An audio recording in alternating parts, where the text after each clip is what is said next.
Break के बाद आपका स्वागत है। द्रौपदी मुर्मू आज अपना नामांकन दाखिल करेंगी और इस दौरान एनडीए अपना शक्ति प्रदर्शन करेगा। द्रौपदी मुर्मू संसद भवन पहुंच चुकी हैं। थोड़ी देर में ही वो अपना नामांकन दाखिल करेंगी। एनडीए के दिग्गज नेता इस दौरान मौजूद रहेंगे। पीएम समेत कई दिग्गज नेता इस दौरान मौजूद रहेंगे। तो ये बड़ी खबर आपको बता दें, अब से कुछ देर बाद ही द्रौपदी मुर्मू अपना नॉमिनेशन दाखिल करने वाली हैं और संसद भवन वो पहुंच चुकी हैं। इस दौरान एनडीए के कई दिग्गज नेता जो हैं वो मौजूद रहेंगे। प्रधानमंत्री नरेंद्र मोदी इस दौरान मौजूद रहेंगे। गृह मंत्री अमित शाह भी होंगे। बीजेपी के राष्ट्रीय अध्यक्ष जेपी नड्डा भी इस दौरान वहां होंगे। बीजेपी शासित राज्यों के मुख्यमंत्री भी इस दौरान मौजूद रहेंगे। साथ ही बड़ी जानकारी यह भी है कि एनडीए के जो घटक दल हैं उनके भी कई वरिष्ठ नेता जो हैं इस दौरान मौजूद रहेंगे। तो अब से कुछ देर बाद ही अपना नामांकन दाखिल करने वाली हैं द्रौपदी मुर्मू। एनडीए ने अपना उम्मीदवार बनाया है द्रौपदी मुर्मू को राष्ट्रपति पद के लिए। और देखिए तस्वीरें हम आपको दिखा रहे हैं, द्रौपदी मुर्मू की तस्वीरें आप देख सकते हैं। और वहीं दूसरी तरफ ग्राफिक्स के जरिए हम आपको यह भी समझाने की कोशिश कर रहे हैं कि राष्ट्रपति चुनाव में वोटों का गणित क्या होता है, सांसद के वोटों की वैल्यू क्या होती है, विधायकों के वोटों की वैल्यू क्या होती है, वो ग्राफिक्स के जरिए हम आपको समझा रहे हैं।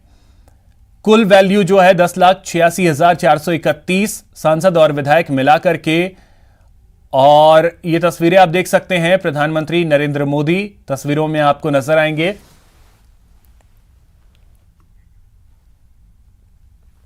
एनडीए की तरफ से द्रौपदी मुर्मू उम्मीदवार हैं और उनके लिए जो तय एक बहुमत जो चाहिए लगभग वो बहुमत मिल चुका है। हालांकि नामांकन अभी आज हो रहा है, लेकिन जो आंकड़ा है वो कागज पे अब वो आंकड़ा बहुमत की ओर दिखता हुआ प्रतीत हो रहा है, क्योंकि जिस तरह से बीजू जनता दल ने अपने समर्थन की घोषणा पहले ही कर चुके हैं, जनता दल जेडीयू की तरफ से भी ऐलान किया जा चुका है। तो एक तरह से कहा जा सकता है कि तमाम औपचारिकताएं जरूर बाकी हैं, लेकिन अब उसके औपचारिकता को पूरा करने के लिए सबसे पहले जो नामांकन की प्रक्रिया होती है, आज द्रौपदी मुर्मू अपने नामांकन प्रक्रिया के तहत आज तमाम औपचारिकताओं को पूरा करेंगे। उसके बाद 27 जुलाई को यशवंत सिन्हा वो भी नामांकन दाखिल करेंगे। वो विपक्षी पार्टियों के साथ में मिलकर के अपने जो नामांकन की जो तमाम औपचारिकता है उसको पूरा किया जाएगा। निश्चित तौर पर कहा जा सकता है कि तमाम औपचारिकताओं को पूरा करने के बाद देश इंतजार कर रहा है कि जो पहली एक आदिवासी महिला देश के सबसे सुप्रीम पद यानी कि राष्ट्रपति पद पर बकायदा वो काबिज होंगी। तो औपचारिकता मात्र बाकी है, आज नामांकन और नामांकन के बाद तमाम औपचारिकताओं को पूरा करने के बाद द्रौपदी मुर्मू देश के अगले राष्ट्रपति पद के लिए जो है वो आसीन होने वाली हैं। तो उसी के लिए आज तमाम औपचारिकताओं को पूरा किया जा रहा है। वीडियो जर्नलिस्ट गौरव गिरी के साथ शंकर आनंद, न्यूज़ 18 दिल्ली। द्रौपदी मुर्मू अब से कुछ देर बाद ही अपना नामांकन दाखिल करने वाली हैं और आपको बता दें कि इस दौरान एनडीए के कई दिग्गज नेता जो हैं वो मौजूद रहेंगे।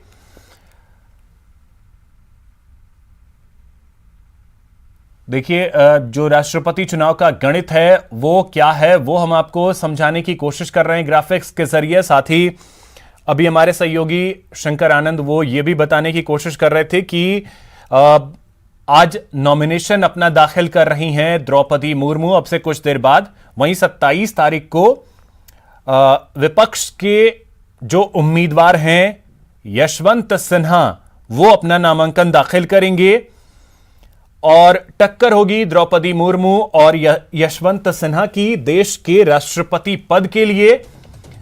लेकिन जो आंकड़े हैं उसके अनुसार सहयोगी शंकर आनंद बता भी रहे थे कि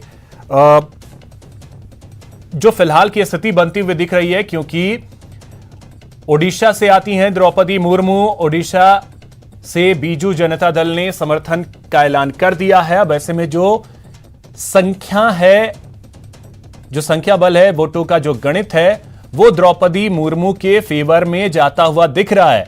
लेकिन इंतजार करना होगा। जब वोटिंग होगी और जब परिणाम आएंगे तब तक के लिए इंतजार करना होगा। और अभी की स्थिति यह है कि द्रौपदी मुर्मू पहुंच चुकी हैं संसद भवन, अपना नामांकन दाखिल करेंगी अब से कुछ देर बाद ही। उनके साथ उस दौरान मौजूद रहेंगे प्रधानमंत्री नरेंद्र मोदी, गृह मंत्री अमित शाह और बीजेपी के राष्ट्रीय अध्यक्ष जेपी नड्डा और बीजेपी के शासित जो राज्य हैं, बीजेपी शासित राज्य, वहां के मुख्यमंत्री भी इस दौरान मौजूद रहेंगे। तो अब देखिए, जो राष्ट्रपति का चुनाव होता है वो किस तरीके से होता है वो भी हम आपको समझाने की कोशिश कर रहे हैं। राष्ट्रपति का निर्वाचन जो है वो एकल संक्रमणीय पद्धति से होता है, जिसमें प्रत्येक सांसद की वोट वैल्यू जो है इस बार वो 700 है।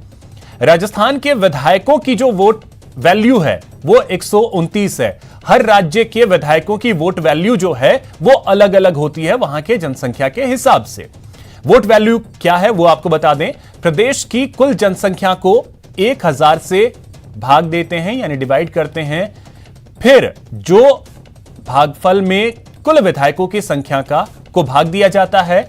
राजस्थान की कुल जनसंख्या 2,57,65,806 है।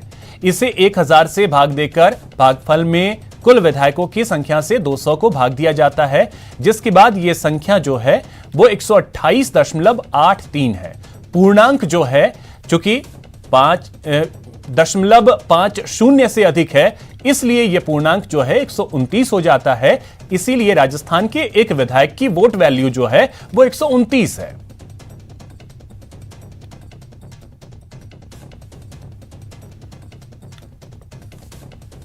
अब देखिए, सांसदों का जो वोट वैल्यू है वो किस तरीके से है वो भी हम आपको दिखा रहे हैं।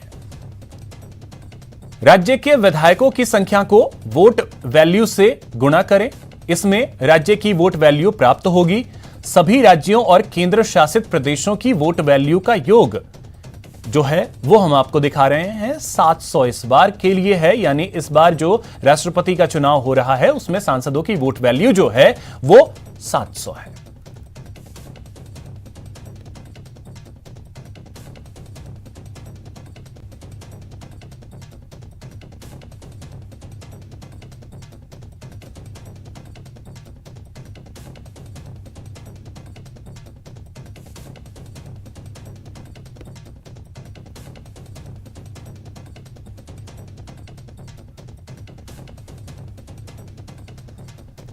तो अब देखिए, राजस्थान की स्थिति क्या बनती है, वोट वैल्यू किस तरीके से है वो भी हम आपको बताने की कोशिश कर रहे हैं कि राजस्थान में कुल 200 विधायक हैं, 25 लोकसभा सदस्य और 10 राज्यसभा सदस्य हैं। तो ये वोट वैल्यू राजस्थान की भी है।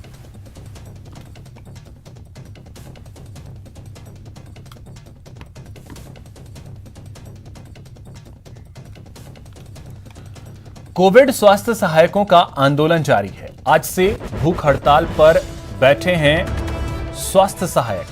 भूख हड़ताल में महिलाएं भी शामिल हैं। जयपुर के शहीद स्मारक पर पिछले 84 दिनों से इनका धरना जारी है। संविदा कैडर में शामिल किए जाने की मांग लगातार की जा रही है, लेकिन फिलहाल इनका आंदोलन बदस्तूर जारी है। 84 दिन हो चुके हैं, करीब 3 महीने पूरे होने जा रहे हैं, लेकिन अभी तक इनकी मांगों को लेकर के कोई वार्ता होती हुई नहीं दिख रही है, कोई सकारात्मक स्थिति बनती हुई नहीं दिख रही है। और इसी वजह से अपने आंदोलन को और गति देने के लिए इन कोविड स्वास्थ्य सहायकों में से 51 कोविड स्वास्थ्य सहायक जो हैं वो आज से भूख हड़ताल पर बैठे हैं। और जो स्वास्थ्य सहायक भूख हड़ताल जिन्होंने शुरू की है उसमें महिलाएं भी शामिल हैं।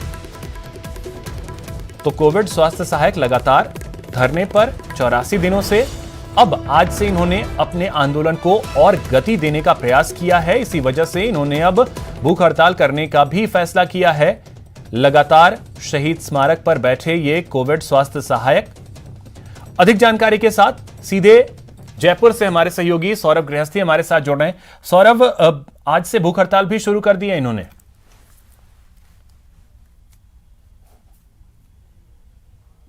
देखिए, करीब 1 साल तक कोरोना वॉरियर्स के रूप में काम करने वाले कोविड स्वास्थ्य सहायक अब पिछले 3 महीनों से आंदोलन जो है वो शहीद स्मारक पर कर रहे हैं। किस प्रकार की तस्वीर है वो आपको यहाँ पर दिखा देते हैं। यहाँ पर तमाम प्रदेश भर के कोविड स्वास्थ्य सहायक जुटे हुए हैं और आज से कोविड स्वास्थ्य सहायकों ने भूख हड़ताल जो है वो शुरू कर दी है। ये तस्वीरों में आप जो माला पहने हुए कोविड स्वास्थ्य सहायक दिख रहे हैं, इन लोगों ने जो है वो आज से भूख हड़ताल जो है वो शुरू कर दी है, क्योंकि जिस प्रकार से पिछले काफी समय से जिस प्रकार का आंदोलन किया जा रहा है और उस आंदोलन की अभी तक कोई परिणति होती हुई नजर नहीं आ रही, जिसके बाद तमाम कोविड स्वास्थ्य सहायक जो है वो भूख हड़ताल पर बैठ चुके हैं और अब इनका ये ऐलान है कि जब तक इनकी मांगे पूरी नहीं होती तब तक ये भूख हड़ताल जो है वो जारी रखेंगे। लेकिन जिस प्रकार से पिछले काफी दिनों से ये धरना जारी है, उस दौरान कहा जा सकता है कि कई लोगों की तबीयत जो है वो बिगड़ी है, कई लोगों को अस्पताल में एडमिट जो है वो कराना पड़ा है। लेकिन अब जो है वो ये भूख हड़ताल शुरू कर दी गई है। क्यों भूख हड़ताल करनी पड़ी है आप लोगों को और ये कब तक जारी रहेगी आप लोगों की? सर, हम 85 दिन से यहाँ शहीद स्मारक धरना स्थल पर बैठे हुए हैं। गवर्नमेंट ने 85 दिन में आज तक हमारी कुछ भी नहीं सुनी। अब मजबूरन आकर हमको जो लास्ट कदम है हमारा वो भूख हड़ताल का, जो कंटिन्यू हमारा जब तक हमारी मांगे नहीं मानी जाएगी, चाहे हमारी जान क्यों नहीं चल जाए, जब तक हम भूख हड़ताल करेंगे। लेकिन आपकी मांगे तो नहीं मानी जा रही है, इतने दिन हो चुके हैं, अब तक तो कोई बातचीत हुई नहीं आप लोगों की। सर, बातचीत कई बार बुलाया, लेकिन सरकार की तरफ से अभी तक हमारे लिए कोई पॉजिटिव फैसला नहीं है। हमारी जितनी भी हमारे अंदर जान है, कोशिश पूरी करेंगे कि गवर्नमेंट हमारी सुने और हमारी बातें माने। अगर मरना ही है तो कोई नहीं, लड़कर मरेंगे, चाहे वो गवर्नमेंट हो चाहे और कोई हो, उनसे लड़कर मरेंगे, ऐसे हार नहीं मानेंगे। देख सकते हैं अभिषेक, पिछले दिनों आपने जिस प्रकार से सुना होगा, इनमें किस प्रकार का जोश जो है वो होता था। अब वो जोश चूंकि सरकार से किसी प्रकार की वार्ता जो है वो होती हुई नजर नहीं आ रही, इसलिए आज से वो जोश जो है वो इन कोविड स्वास्थ्य सहायकों में नजर नहीं आ रहा। लेकिन आज जो है वो अब मरने की बात जो है वो कोविड स्वास्थ्य सहायक यहाँ पर करते हुए नजर आ रहे हैं और इन तमाम लोगों के चेहरे जो है वो आप देख सकते हैं किस प्रकार से जो है वो एक निराशा का भाव जो है वो इन लोगों के चेहरों पर साफ तौर पर देखने को मिल रहा है। आप लोगों ने इतनी बातचीत करी, कई लोगों से मिले, मंत्रियों से मिले, लेकिन कहीं से भी रास्ता निकलता हुआ नजर नहीं आ रहा है। अब ऐसे में भूख हड़ताल करने से क्या हो जाएगा? हम सरकार से कहना चाहेंगे कि हमें हमारा हक दे दे। हम भूख हड़ताल करेंगे, लड़ेंगे, संघर्ष करेंगे हम, लेकिन यहाँ से खाली हाथ नहीं जाएंगे। हम जब भी जाएंगे हमारा हक लेकर ही जाएंगे और हम राजस्थान सरकार से कहना चाहेंगे कि हम ऐसे झुकने वाले नहीं हैं, हम हमारा हक लेकर ही जाएंगे उनसे। लेकिन चूंकि जिस प्रकार से आप लोगों की बातचीत पहले हुई है, कई लोगों से, कई मंत्रियों से हुई, अधिकारियों से हुई, कोई रास्ता तो नजर नहीं आ रहा और अब जिस प्रकार की भीड़ पहले थी वो भीड़ भी अब कम हो चुकी है आप लोगों की। वो भीड़ तो कम होने का कारण यही है कि राजस्थान सरकार हमारी व्यवस्था यहाँ पे कर दे। हम हमारी व्यवस्था के अनुसार भीड़ कर रखे हमने, हमारे साथी सब हमारे साथ में हैं। जब भी हम बुलाएंगे तब वो आने के लिए तैयार हैं, जब भी जरूरत पड़ेगी तब वो यहाँ पे आ जाएंगे। मनोज, कहाँ क्या लग रहा है आप लोगों का आंदोलन अब किस दिशा में जा रहा है, क्योंकि कुछ होता हुआ नजर नहीं आ रहा है? देखिए, ये आंदोलन एक अलग दिशा में लेके जाना चाहते हैं हम इस आंदोलन को जन आंदोलन में तब्दील करने का, क्योंकि 85 दिनों से हम यहाँ पे बैठे हैं और हम गहलोत साहब से कह देना चाहते हैं कि फजा में उड़ रहे जहरीले जुगनू क्यों नहीं दिखते, हर हादसे के सारे पहलू क्यों नहीं दिखते, अपने बच्चे की तो जरा सी चीख पे ही बिलक पड़ते हो साहब, इन बच्चों के आंसू क्यों नहीं दिखते, जिन लोगों को आपने 10 महीने तक कोरोना के काल में भयंकर आपदा में बिठाए रखा और उनको ऐसी ऐसी परिस्थितियों में काम करवाया, आज 85 दिन से यहाँ पे बैठे हुए हैं, उनके आंसू आपको क्यों नहीं दिखते? आपकी संवेदनशीलता दिखाइए और इन्हें संविदा कैडर में शामिल करके घर लौटने का आश्वासन दीजिए, तभी ये यहाँ से उठेंगे, वरना उठने वाले नहीं है। यानी अब किसी प्रकार की कोई बातचीत तो आप लोगों की हुई हो, किसी से कोई वार्ता का न्योता मिला हो आप लोगों को? देखिए, वार्ता के कई दौर हुए हैं, पर वार्ता की एक जो कंडीशन सरकार की तरफ से लगाई जा रही है, ब्यूरोक्रेसी के लोगों के द्वारा लगाई जा रही है कि मुख्यमंत्री जी से मुलाकात के बाद आंदोलन समाप्त करना पड़ेगा।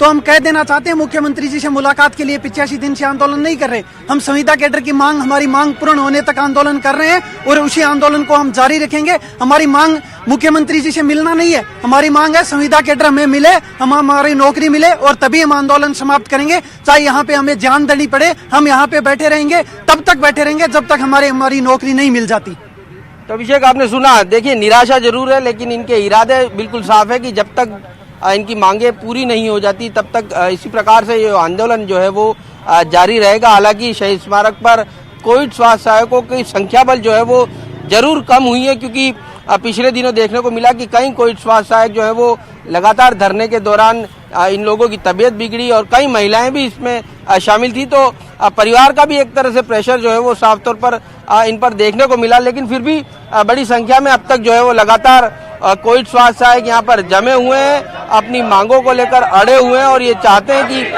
इनकी मांग जो है वो पूरी हो, क्योंकि जिस प्रकार से इन कोविड स्वास्थ्य सहायकों का एक ये भी कहना है कि अग्निवीर के लिए सरकार जो है वो लगातार बात उठा रही, लेकिन कोविड स्वास्थ्य सहायकों के लेकर बात नहीं उठा रही। जिस प्रकार राजस्थान सरकार ने कोरोना वीर पिछले 4 महीने पहले 5 महीने पहले लगा के उनको आज दरकिनार कर दिया और विरोध करने के लिए कांग्रेस सरकार दिल्ली में जाके जो वहां पे केंद्र की सरकार है उनको बार बार अग्निवीर के लिए जता रही है, जो कि 4 साल के लिए नौकरी ली थी। इन्होंने तो 3 महीने के अंदर कोरोना वीर बना के यहाँ पे शहीद स्मारक पर बैठने को मजबूर कर दिया। मैं राजस्थान सरकार के मुख्यमंत्री को कहना चाहता हूँ कि जिस प्रकार की हठधर्मिता लेके आप बैठे हो, मैं आपको कहता हूं कि आने वाले समय में इसका आपको खामियाजा भुगतना पड़ेगा। आप ये अग्निवीर का विरोध बाद में कीजिएगा। महज राजधानी के अंदर 2 किलोमीटर दूरी पे शहीद स्मारक में बैठे हुए 85 दिन से कोविड स्वास्थ्य सहायक जिन्होंने कोरोना के अंदर इतनी सेवाएं दी है, वो उनका दुख और दर्द आपको नजर नहीं आ रहा और अग्निवीर का आपको दुख दर्द नजर आ रहा है। और यहाँ पे कोरोना वीर यहाँ पे 85 दिन से बार बार तमाम अधिकारियों को, तमाम जितने भी नुमाइंदे हैं आपके सरकारी, उनको अवगत करवाने के बाद भी दरकिनार किया, आपने उनकी सुनवाई नहीं की। मैं मुख्यमंत्री साहब को कहना चाहता हूं कि जल्द से जल्द इनके मांगों को पूरा किया जाए, इनको सुना जाए, नहीं तो ये साथी जो आज लोगों को पर किस प्रकार का प्रेशर बनाया जा रहा है, बताया जा रहा है। आप लोगों का द्वारा कहना था कि माइक और ये भी उठा के लेगा यहाँ से। पिछले 10 दिन 15 दिन से सरकार के दफ्तर के अंदर जाके जब भी इनको अवगत करवाया गया, वहां से इन लोगों ने गिरफ्तारियां करवाई, इनको अरेस्ट किया गया, जेल में डाला गया। धरना स्थल पे एम्बुलेंस की सुविधा थी, एम्बुलेंस यहाँ पे खत्म कर दी। लाइट की सुविधा थी, गर्मी के अंदर यहाँ पे जो छोटे बच्चे यहाँ पे बैठे रहते उनके एक पंखे की व्यवस्था कर रखी थी, पंखे की व्यवस्था लाइट काट दी गई। उसके बाद में माइक भी उठा ले गए, मशीन भी उठा ले गए और बार बार प्रशासन की तरफ से भी यही है कि परेशान किया गया। लेकिन इनके हठधर्मिता हमारे साथी तब तक डटे रहेंगे जब तक हमारा हक नहीं मिल जाता। आज 85 दिन हो गए, तपती धूप में भी यहाँ बैठे थे, बारिश में भी यहाँ बैठे हैं, आने वाले मानसून सत्र में भी यहाँ बैठे रहेंगे जब तक हमारी मांगे पूर्ण नहीं हो जाती।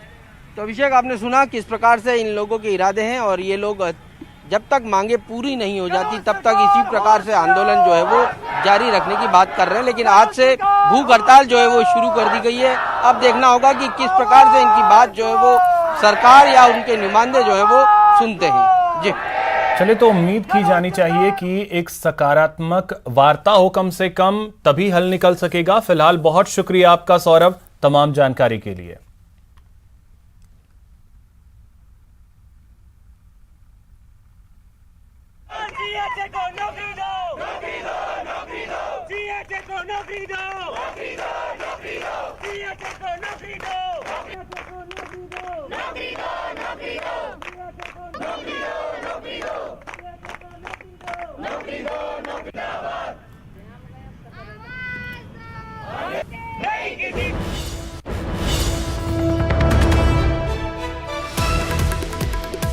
बड़ी खबर आपको बता दें, एनडीए का शक्ति प्रदर्शन, द्रौपदी मुर्मू संसद भवन पहुंची हैं अपना नामांकन दाखिल करने के लिए। कुछ ही देर में वो अपना नामांकन दाखिल करने वाली हैं। उनके साथ प्रधानमंत्री मौजूद हैं, उनके साथ रक्षा मंत्री, गृह मंत्री।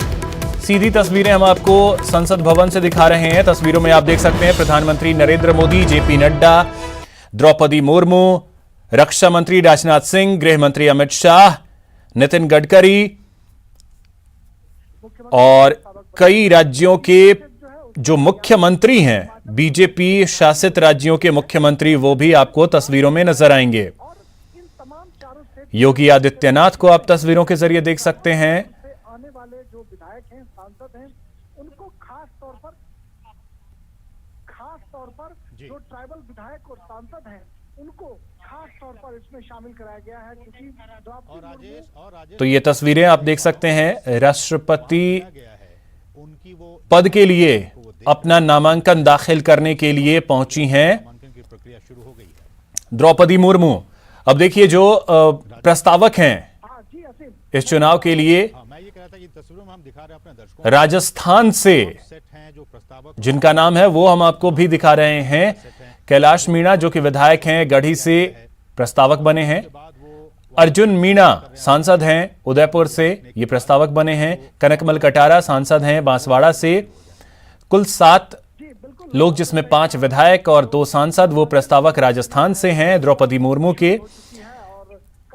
तो ये तस्वीरें हम आपको सीधी दिखा रहे हैं राजभवन से। आप तस्वीरों के जरिए देख सकते हैं अपना नामांकन दाखिल करते हुए द्रौपदी मुर्मू इस वक्त प्रधानमंत्री नरेंद्र मोदी समेत एनडीए के दिग्गज नेता, बीजेपी के दिग्गज नेता वहां मौजूद हैं, जिसमें प्रधानमंत्री हैं, गृह मंत्री, रक्षा मंत्री और बीजेपी के राष्ट्रीय अध्यक्ष जेपी नड्डा। तस्वीरों में अगर आप देखें तो नितिन गडकरी, हेमंत बिस्वा शर्मा, असम के मुख्यमंत्री शिवराज सिंह चौहान, मध्य प्रदेश के मुख्यमंत्री योगी आदित्यनाथ, उत्तर प्रदेश के मुख्यमंत्री मनोहर लाल खट्टर, हरियाणा के मुख्यमंत्री। तो ये बीजेपी का एक तरीके से, एनडीए का एक तरीके से कहें तो शक्ति प्रदर्शन भी आप कह सकते हैं, वो तस्वीरों के जरिए।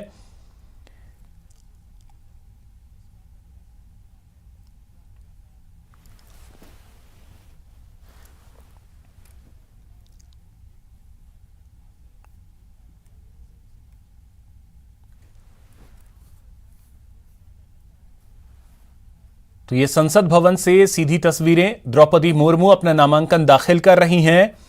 और अब देखें तो जेडीयू से ललन सिंह आपको तस्वीरों में नजर आएंगे, बीजेपी के अध्यक्ष जेपी नड्डा तस्वीरों में दिखेंगे, प्रधानमंत्री नरेंद्र मोदी और नरेंद्र मोदी के साथ बैठी हुई आपको तस्वीरों में नजर आएंगी द्रौपदी मुर्मू। उसके बाद रक्षा मंत्री राजनाथ सिंह, गृह मंत्री अमित शाह,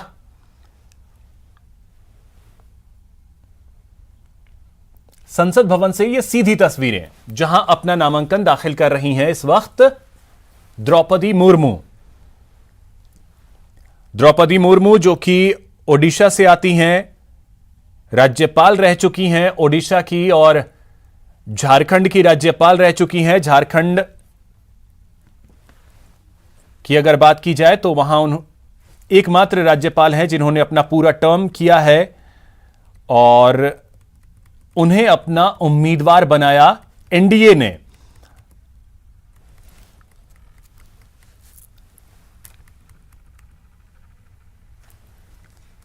तो 2015 से 2021 तक झारखंड की राज्यपाल रही हैं।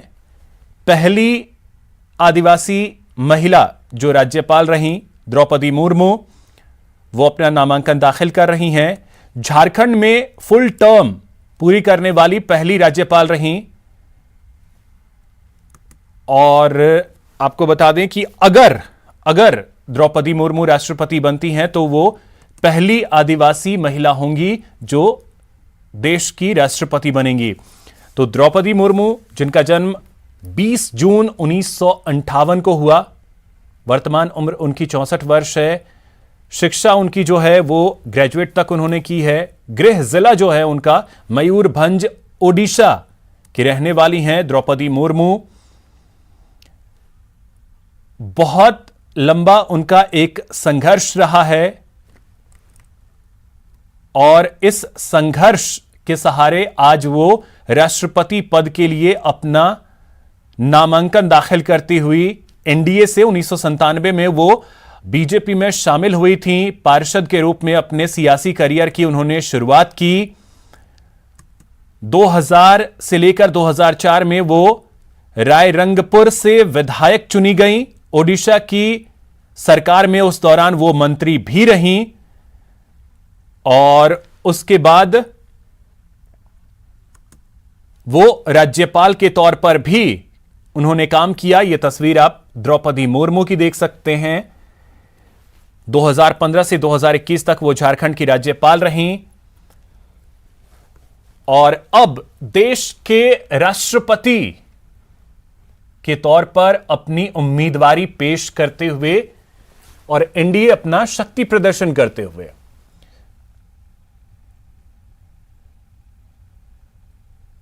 और आप देखें तो राजस्थान से जो प्रस्तावक बने हैं अर्जुन मीणा जो कि सांसद हैं उदयपुर से, कनकमल कटारा सांसद हैं बांसवाड़ा से, वो इस चुनाव में प्रस्तावक बने हैं फूल सिंह मीणा जो कि विधायक हैं उदयपुर ग्रामीण से, अमृतलाल मीणा विधायक हैं सलूंबर से, बाबूलाल खराड़ी जो कि विधायक हैं झाडोल से, समाराम गरासिया जो कि विधायक हैं राजस्थान में, और ये सभी प्रस्तावक बने हैं इस बार द्रौपदी मुर्मू के।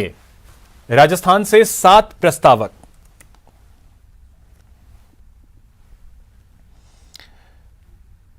तो आज तो नामांकन का दिन है, नामांकन अपना दाखिल करने के लिए पहुंची हैं। ये तस्वीरें हम आपको दिखा रहे हैं जब अपना नामांकन दाखिल कर रही हैं द्रौपदी मुर्मू, और एनडीए अपना शक्ति प्रदर्शन करते हुए।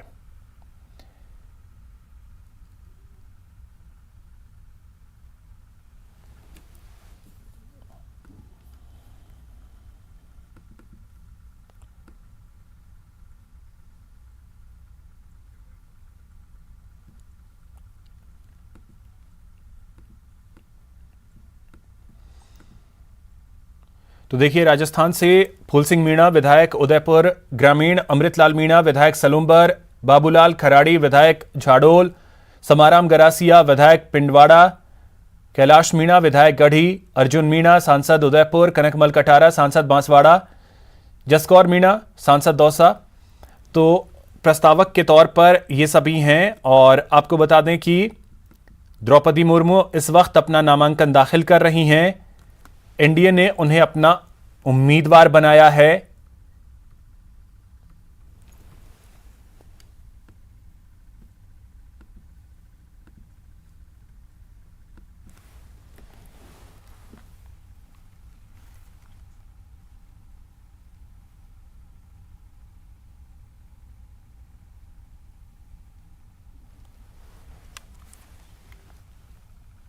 तो ये देखिए एनडीए का शक्ति प्रदर्शन। और अब अगर वर्तमान स्थिति को देखें तो क्या स्थिति बनती है राष्ट्रपति चुनाव को लेकर के, वो भी जरा आपको बताते हैं।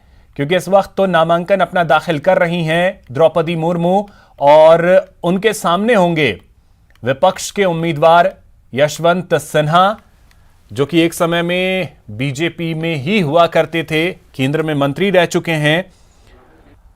उनसे सामना होगा द्रौपदी मुर्मू का।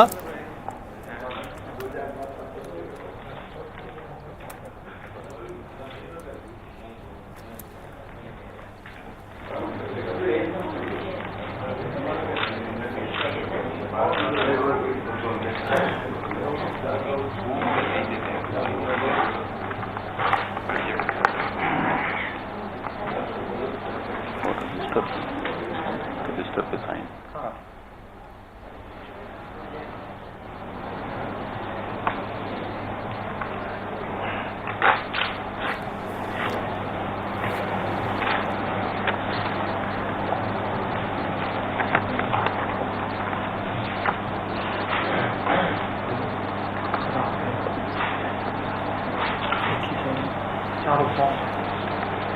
एक ही साइन कर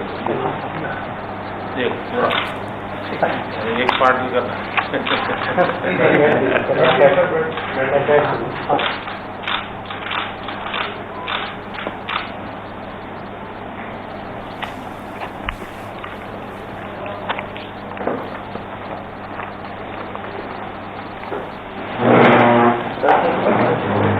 मतलब नामांकन हो गया। आपको बहुत शुभकामनाएं। तो देखिए तस्वीरें आप, नामांकन द्रौपदी मुर्मू ने अपना दाखिल कर दिया है। पीएम मोदी पहले प्रस्तावक बने और अब अपना नामांकन दाखिल कर चुकी हैं द्रौपदी मुर्मू। एनडीए तस्वीरें आप देख रहे हैं, नामांकन की प्रक्रिया पूरी हो चुकी है। एनडीए की तरफ से राष्ट्रपति पद की उम्मीदवार द्रौपदी मुर्मू ने अपने नामांकन दाखिल कर दिया है। सीधी तो एनडीए की उम्मीदवार हैं द्रौपदी मुर्मू, उन्होंने अपना नामांकन दाखिल कर दिया है। पीएम मोदी समेत कई दिग्गज नेता इस दौरान मौजूद रहे। मुर्मू के नामांकन में एनडीए का शक्ति प्रदर्शन भी देखने को मिला, जब इस दौरान एनडीए के कई दिग्गज मौजूद रहे। प्रधानमंत्री नरेंद्र मोदी, गृह मंत्री अमित शाह, रक्षा मंत्री राजनाथ सिंह, परिवहन मंत्री नितिन गडकरी, बीजेपी के राष्ट्रीय अध्यक्ष जेपी नड्डा, उत्तर प्रदेश के मुख्यमंत्री योगी आदित्यनाथ, हरियाणा के मुख्यमंत्री मनोहर लाल खट्टर, मध्य प्रदेश के मुख्यमंत्री शिवराज सिंह चौहान, असम के मुख्यमंत्री हिमंता बिस्वा शर्मा, ये सभी इस दौरान मौजूद रहे। कर्नाटक के भी मुख्यमंत्री तस्वीरों में नजर आए। और इसके अलावा जो सहयोगी दल हैं उसके भी कई नेता मौजूद रहे। शंकर आनंद और अधिक जानकारी के साथ जुड़ गए। शंकर, दाखिल कर दिया है अपना नामांकन द्रौपदी मुर्मू ने? जी हाँ, इस वक्त में संसद भवन के अंदर में एनडीए की तरफ से जो उम्मीदवार हैं द्रौपदी मुर्मू, उन्होंने अपना नामांकन दाखिल किया और नामांकन के वक्त में खुद देश के प्रधानमंत्री नरेंद्र मोदी उनके साथ में रहे और तमाम चाहे केंद्रीय रक्षा मंत्री अमित शाह की बात कर लें या तमाम जो केंद्रीय मंत्री और मुख्यमंत्री, कई राज्यों के मुख्यमंत्री वो साथ में थे और नामांकन की जो औपचारिकता है वो पूरी हो चुकी है। हालांकि द्रौपदी मुर्मू के यहाँ पहुंचने से पहले ही वो तमाम कागजी औपचारिकताओं को पूरा किया गया था। 50 प्रस्तावक और 50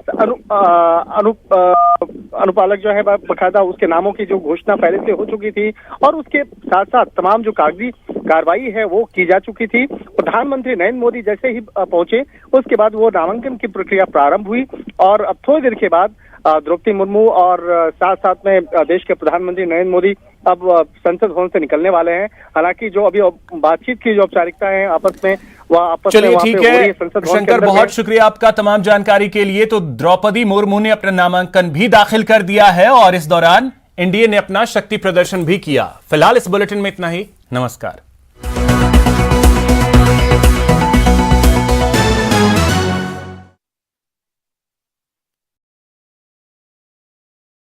खुलासा